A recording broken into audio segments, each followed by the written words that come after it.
Graphology provides powerful taxonomy and ontology management to help build your knowledge graph. Many users also have content, and they want to get better value from that content. And one way to do that is to combine that with metadata from a knowledge graph to create what some people would call a content graph. We partner with a company called Fonto. Fonto make the Fonto editor for structured content authoring. And in this demonstration, we will show you how the two can be combined. Within Graphology, we have a project called Content Graph. And in that project, we have three taxonomies: language, skills analysis, and topics. Language is simply a list of languages. Skills analysis contains a list of concepts that we want to identify in our content. And topics is a list of subjects that we want to add to our content in the terms of metadata. If we switch over to the Fonto editor, in here, we actually have the Graphology documentation, which we manage as Ditta XML. Ditta XML can be loaded into Fonto. On the right, we have the table of contents. Let's go down to a section on importing data. Within this, we can see acronyms and words. We want to be able to highlight some of those words to enrich our content. So we'll turn on the Graphology analysis. It takes a few seconds as it's processing the entire manual. And now it's come back and it's marked up certain words. If we look, we have words like ontology and SCOS and vocabulary.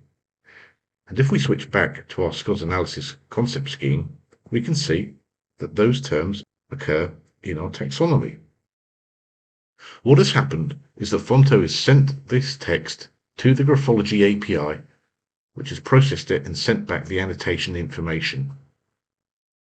If we look at one of the annotations in more detail, we can see that there is some of the metadata from Graphology, such as the preferred label and the definition.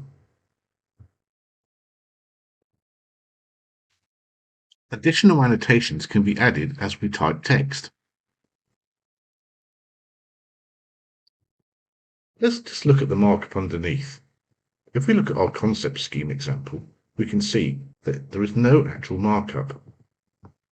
But in this instance, we think, yes, let's add that. So we click Mark. What this has done is add an element into the content, but also, very importantly, an attribute containing the URI of the concept from the concept scheme. This gives us the cross-reference between the content and the data in our knowledge graph.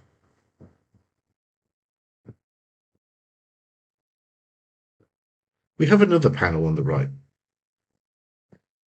The purpose of this, in this demonstration, is to show how we can add additional metadata about our content. For example, the language of the content or the topic of the content.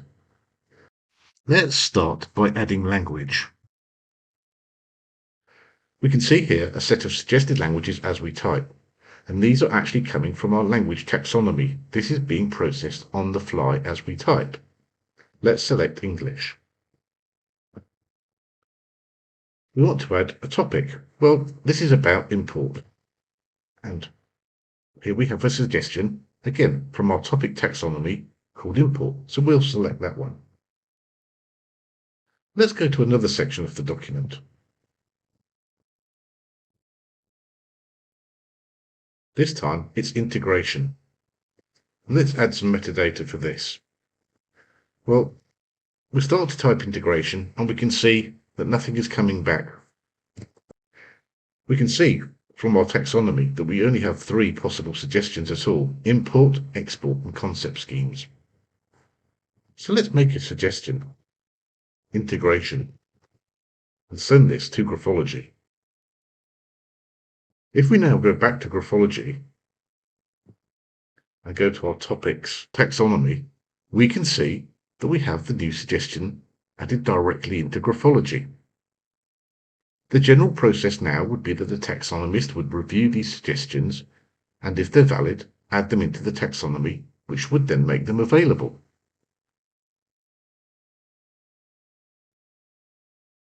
Like in our Fonto editor, we can of course do this for all of the components of the document.